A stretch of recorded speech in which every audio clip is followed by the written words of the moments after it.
Once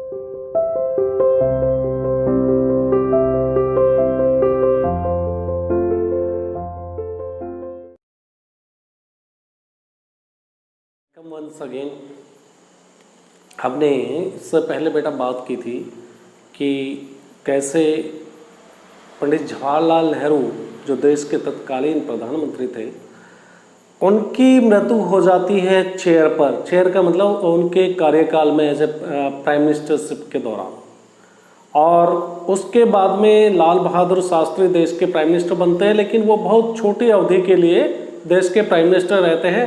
वो भी एक ताशकंद का एग्रीमेंट के ड्यूरेशन में उनकी उज़्बेकिस्तान में डेथ हो जाती है। अब ये बात है 10 जनवरी 1996 की।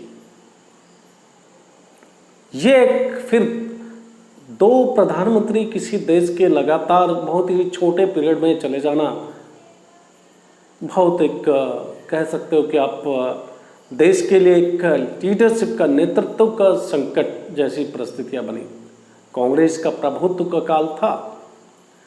उससे पहले कांग्रेस देश के राज्यों में या केंद्र सरकार में कांग्रेस अपना परचम लहरा रही थी। कोई ऐसा स्टेट नहीं छोड़कर हम बात करें जम्मू कश्मीर में, जहाँ पे नेशनल कॉन्फ्रेंस या फिर ट्रेवनकोर का जो क्षेत्र, केरल आप बोल सकते, केरल के अंदर वहाँ पे कम्युनिस्ट पार्टी, ये दो क्षेत्र को छोड़ दे तो मोटे तौर पर पूरे भारत में कांग्रेस का वर्चस्व था। ये 1966 का दौर, और इस ड्यूरेशन में फिर दोबारा से एक खोज होने लगी कि अब कौन बने प्रधानमंत्री। अब कांग्रेस के सामने दो विकल्प के रूप में माथापच्ची करने के बाद में खोजे गए। एक तरफ जवाहरलाल नेहरू की बिटिया इंदिरा गांधी है, जो लाल बहादुर शास्त्री की कैबिनेट में भी मिनिस्टर रही हैं, इंफॉर्मेशन एंड ब्रॉडकास्टिंग मिनिस्टर के रूप में काम ये किया, सूचना एवं प्रसारण मंत्रालय में संभाला। दूसरी तरफ मोरारजी देसाई हैं, जो उस समय के बॉम्बे प्रांत के जो चीफ मिनिस्टर रह चुके थे और अभी भी जवाहरलाल नेहरू की कैबिनेट में भी मिनिस्टर थे। ठीक है ना, मैं लाल बहादुर शास्त्री की बात नहीं कर रहा हूँ, जवाहरलाल नेहरू की कैबिनेट के अंदर मिनिस्टर रह चुके थे वो। दूसरी तरफ कांग्रेस की जो ये इनको एक राजनीतिक अनुभव तो था ही, थोड़ा बहुत कम था, लेकिन इंदिरा गांधी को भी राजनीतिक अनुभव था। अब दोनों के बीच से चुना जाना था देश का प्रधानमंत्री, एक तरफ मोरारजी देसाई और दूसरी तरफ इंदिरा गांधी। कांग्रेस के जो लीडर्स थे उनको लगा कि अगर हम इंदिरा गांधी को देश का प्रधानमंत्री बनाते हैं तो ये जैसे कि आज का मतलब मोदी से, प्राइम मिनिस्टर मोदी से पहले doctor Manmohan Singh, he was acting as a de facto prime minister. De facto का मतलब प्राइम मिनिस्टर की चेयर पर तो वो हैं, लेकिन उसकी पूरी शक्ति का उपयोग सोनिया गांधी जी कर रही थी। तो ऐसे उनका सोचना था कि अगर इनको हम इंदिरा गांधी जी को प्राइम मिनिस्टर बना देते हैं तो उसकी शक्तियों का पूरा उपयोग कांग्रेस के जो उस टाइम के अध्यक्ष थे पार्टी के, वो करेंगे। ऐसा उन्होंने सोचा था। सोचना हमेशा सच नहीं होता। और आम सहमति की बात करें, एक कंसेंसस की, यूनानिमस, ऐसा कुछ नहीं था। जैसे कि लाल बहादुर शास्त्री के बारे में एक आम सहमति थी, बहुत अच्छे नेता भी थे। इंदिरा गांधी को लेकर ऐसा कुछ नहीं था। तो ऐसी परिस्थितियों में क्या किया जाए? एक ही तरीका था कि गुप्त मतदान कराया जाए, और गुप्त मतदान होता है और उस मतदान में इंदिरा गांधी चाहे थोड़े ही वोटों से सही जीतती है। तो ये क्लियर हो गया रास्ता कि देश की जो next prime minister Indira Gandhi बनती है। उसके आगे की कहानी हमारे साथ में, हमारे जुबानी, ठीक है ना। तो मोरारजी देसाई के पास में क्या क्रेडिट में था देख लेते हैं। मैं दोबारा रिवीजन, ये चीफ मिनिस्टर रहे थे, मिनिस्टर भी रह चुके थे सेंटर में। इंदिरा गांधी और मोरारजी देसाई के बाद में एक इंटेंस कंपटीशन था कि कौन देश का प्राइम मिनिस्टर बने, क्योंकि मोरारजी देसाई थोड़े से चूक गए थे जब लाल बहादुर शास्त्री बने, तब भी वो लाइन में थे, आप कह सकते हो, ठीक है ना, बन सकते थे प्राइम मिनिस्टर। तो इंदिरा गांधी के पास में क्रेडिट में था कि वो जवाहरलाल नेहरू की लड़की है, यूनियन मिनिस्टर भी रही है, मिनिस्टर। जितने भी सीनियर लीडर्स थे कांग्रेस के, उन्होंने इंदिरा गांधी को बैक किया और ये डिसीजन कोई यूनानिमस नहीं था, सभी की आम सहमति नहीं थी। तो अल्टीमेटली गुप्त मतदान हुआ और सत्ता का हस्तांतरण हो गया, ट्रांसफर ऑफ पावर्स। अब क्या हुआ, देश के अंदर प्राइम मिनिस्टर इंदिरा गांधी बन चुकी थी। कांग्रेस के वरिष्ठ नेताओं का समर्थन मिला उनको, कारण मैं बता चुका हूं, क्योंकि वो वरिष्ठ नेता जो कांग्रेस के सीनियर लीडरशिप थी, उनका सोचना था अगर हम प्राइम मिनिस्टर प्रधानमंत्री के पद पर बैठा देते इंदिरा गांधी को, तो ये हमारे दिशा निर्देशन में, डायरेक्शन में काम करेगी। हम कहेंगे ये एक पुतले जैसे काम करेगी, पॉपेट प्राइम मिनिस्टर आप बोल सकते हो, गुड़िया। लोकसभा के चुनाव में अब इनके सामने इनको अपना, आप कह सकते हो कि एक प्रूव करने का मौका मिला इंदिरा गांधी को, कि उनका जैसा सोचना था कि इनएक्सपीरियंस्ड है, इनके पास अनुभव नहीं है, ये हमारे कहने के मुताबिक काम करेगी। अब चुनाव लोकसभा के 1967 के चुनाव का भी वक्त आने वाला था। पार्टी की अगुवाई इनकी अध्यक्षता में एज ए प्राइम मिनिस्टर रहते हुए, देखो भाई, लीडर अगर सेना हारती है तो उसका भी परिणाम किसको हो जाता है, लीडर को उसका नुकसान उठाना पड़ता है, और सेना की विजय होती है तो भी लीडर। तो इसी तरह लोकसभा के चुनाव में प्राइम मिनिस्टर कौन थे, उस मैडम इंदिरा गांधी। तो बेटा लोकसभा के चुनाव में इन्होंने अगुवाई की पार्टी की, और पार्टी पर नियंत्रण बढ़ाने की भी अपनी इनकी कोशिशें लगातार जा रही थी। इनको साबित करना था अपना नियंत्रण, पार्टी के ऊपर कब्जा, और साथ ही अपना कौशल नेतृत्व भी दिखाने का मौका मिल गया ये, ठीक है। चौथे फोर्थ जनरल इलेक्शन 1967 के इलेक्शंस को अगर देखें तो 2 प्रधानमंत्रियों का देहावसान हुआ इस पीरियड में।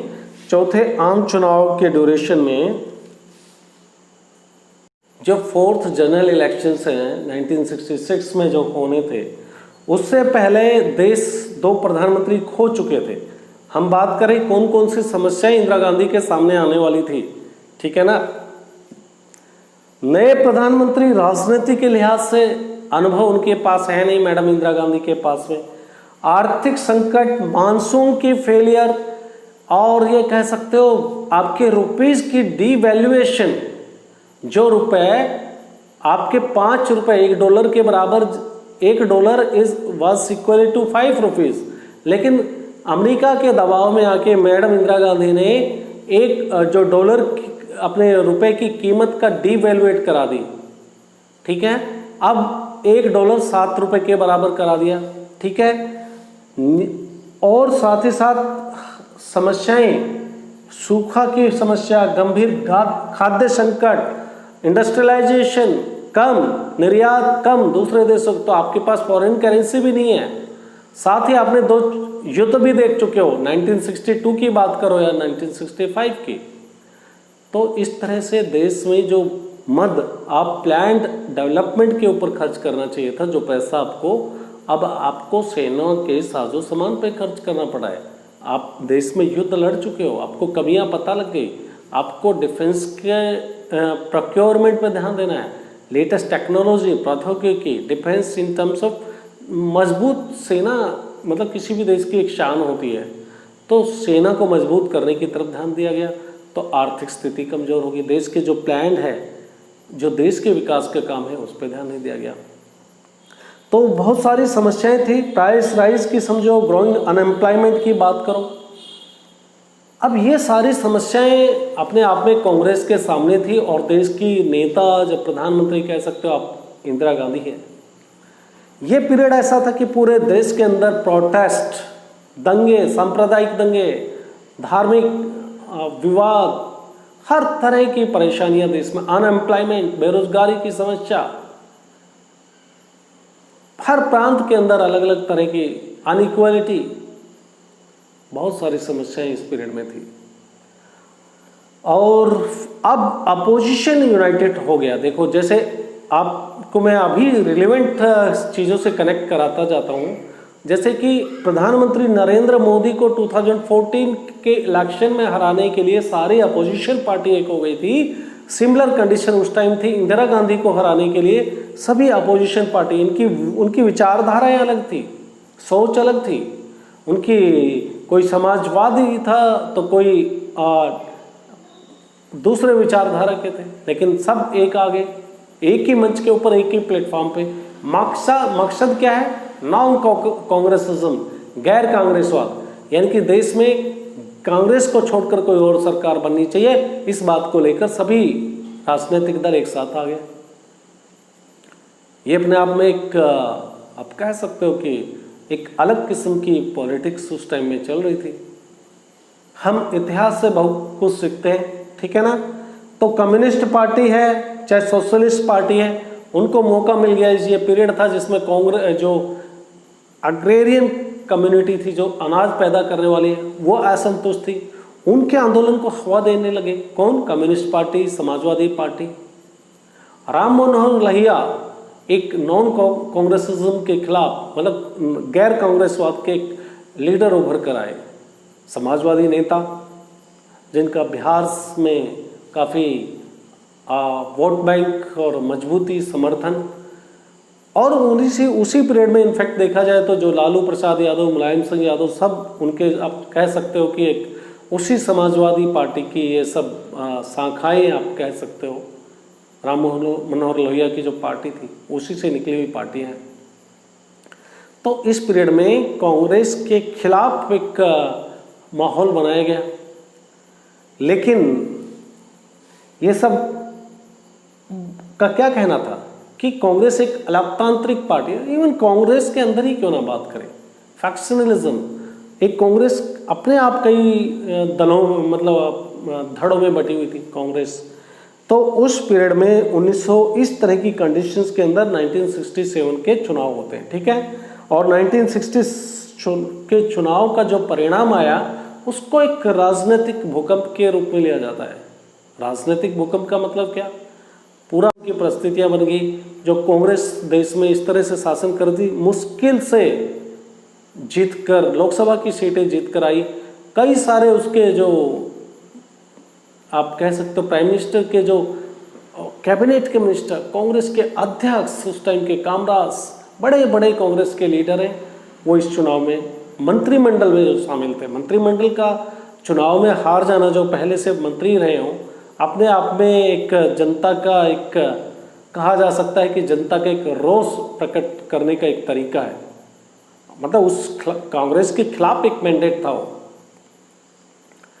तो इन परिस्थितियों में भी कांग्रेस एक जीत के आती है, जीतती है इन टर्म्स ऑफ उनके पास में लोकसभा की इतनी सीटें मैनेज कर लेती है जिससे कि देश की सरकार वो बनाने में कामयाब हो जाते हैं। लेकिन उनके अच्छे बड़े लीडर्स हारते हैं, इसमें हार का मुंह देखना पड़ता है उनको। कांग्रेस का वोट ऑफ परसेंटेज की बात करें तो वो गिरता है। कांग्रेस की सीटें हैं पहले से मुकाबला करें तो वो बहुत कम आ जाती है। लेकिन कुल मिलाकर आप कह सकते हो कि इस चुनाव के अंदर कांग्रेस को जनादेश तो मिला, लेकिन उनकी सीटों में भारी कमी आई और इतनी कम सीटें मिली कि इंदिरा गांधी के मंत्रिमंडल के आधे मंत्री हार गए। आधे मंत्री का हारने का मतलब तमिलनाडु से कांग्रेस, महाराष्ट्र से SK पाटिल, शिवराज पाटिल, शायद पश्चिमी बंगाल से अतुल्य घोष और बिहार से KB सहाय, अच्छे नेता हैं कांग्रेस के। राजनीतिक दिग्गजों को मुंह की खानी पड़ी। यानी कि ये सभी लीडर्स हैं जो उस पीरियड में कांग्रेस को आप कह सकते हो हार का मुंह देखना पड़ा। राजनीतिक बदलाव का ये नाटकीय स्थिति राज्यों में और ज़्यादा स्पष्ट नजर आई। यानी कि राज्यों में कांग्रेस को और ज़्यादा हार का मुंह देखना पड़ा। कांग्रेस 7 राज्यों में बहुमत नहीं मिला, अपने आप में एक बड़ी बात है। 7 राज्यों के अंदर कांग्रेस हार चुकी थी और 2 राज्य दल बदल के कारण यह पार्टी सरकार नहीं बना पाई। जिन 9 राज्यों में कांग्रेस के हाथ से सत्ता निकल गई थी वो देश के किसी एक भाग में कायम राज्य नहीं थे। यानी कि अलग अलग देश के हिस्सों में उत्तर दक्षिण पूर्व पश्चिम हर कहीं पे कांग्रेस की हार देखी गई। मैं आपको मानचित्र भी दिखाने वाला हूँ। उस पीरियड में आप येलो शेडेड पोर्शन को देखेंगे जहाँ पे कांग्रेस प्रभुत्व में थी, बाकी में कांग्रेस नॉन कांग्रेस पार्टीज की बात करें। ये पूरे देश में अलग अलग हिस्सों में थे कांग्रेस। पंजाब, हरियाणा, उत्तर प्रदेश, मध्य प्रदेश, बिहार, पश्चिमी बंगाल, उड़ीसा, मद्रास, केरल में सरकार नहीं बना पाई। ठीक है ना। पंजाब, हरियाणा, मध्य प्रदेश, केरल, बिहार, पश्चिमी बंगाल। अब इसमें तमिलनाडु कहा जाता है। मद्रास प्रांत में एक क्षेत्रीय पार्टी द्रविड़ मुनेत्र कड़गम डीएमके की पार्टी वहां पर जीतती है।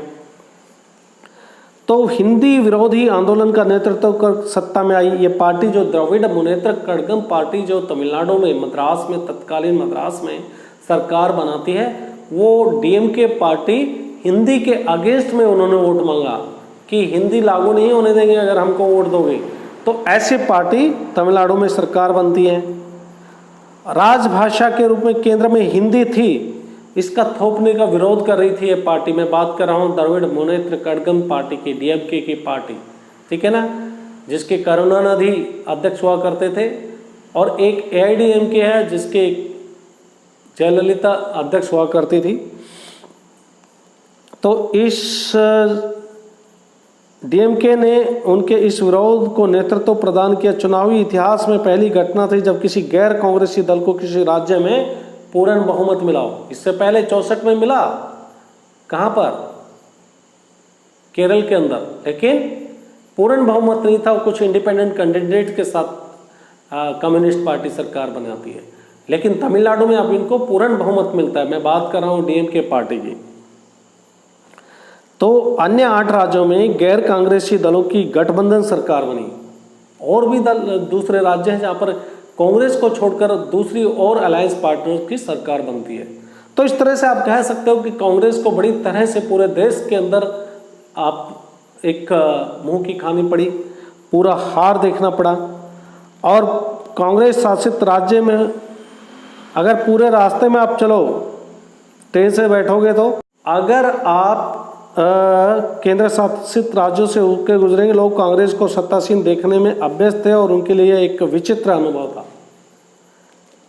किसी टाइम में अगर आप कांग्रेस का शासन देखते थे तो जम्मू कश्मीर से लेकर और कन्याकुमारी तक कांग्रेस कांग्रेस कांग्रेस नजर आती थी। और ये ऐसा पीरियड था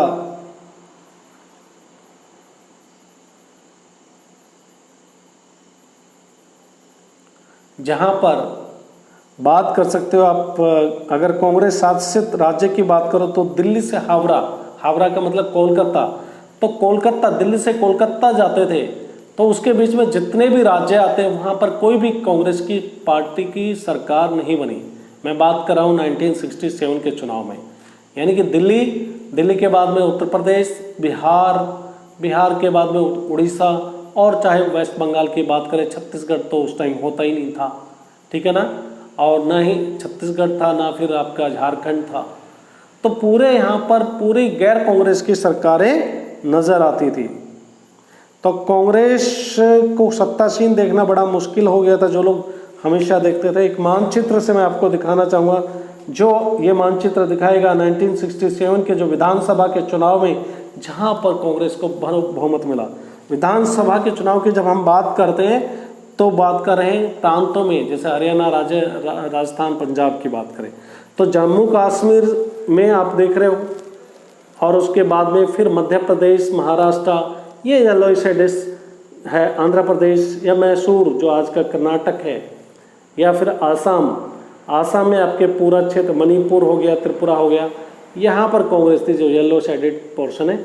और मैं बात कर रहा हूँ दिल्ली से लेके आप ये पंजाब, दिल्ली, उत्तर प्रदेश, बिहार, पश्चिमी बंगाल, पूरा आप दिल्ली से अगर गाड़ी में बैठेंगे तो यहाँ पर कहीं पर भी कांग्रेस आपको नज़र नहीं आएगी। ट्रेन से अगर दिल्ली से हावड़ा मीन्स कोलकाता जा रहे हो तो कांग्रेस शासित कोई राज्य आपको नहीं मिलेगा। मैं बात कर रहा हूँ 1967 के चुनाव की, लो ठीक है ना, राज्यसभा प्रांतों के चुनाव की बात कर रहा हूँ। तो अपने आप में कांग्रेस के लिए एक भूकंप, राजनीतिक भूकंप कहा गया, इसको सच्ची कहा गया। इस तरह से आप इसमें देख पाए हो कि किस तरह से कांग्रेस के प्रभुत्व में कमी आई, लेकिन यही इंदिरा गांधी जिनको इस तरह की परिस्थितियों का सामना करना पड़ा, कैसे वो एक मजबूत नेता होकर उभरती है, हम अगले टॉपिक में बात करेंगे। तब तक के लिए good bye, stay home, stay safe, thank you.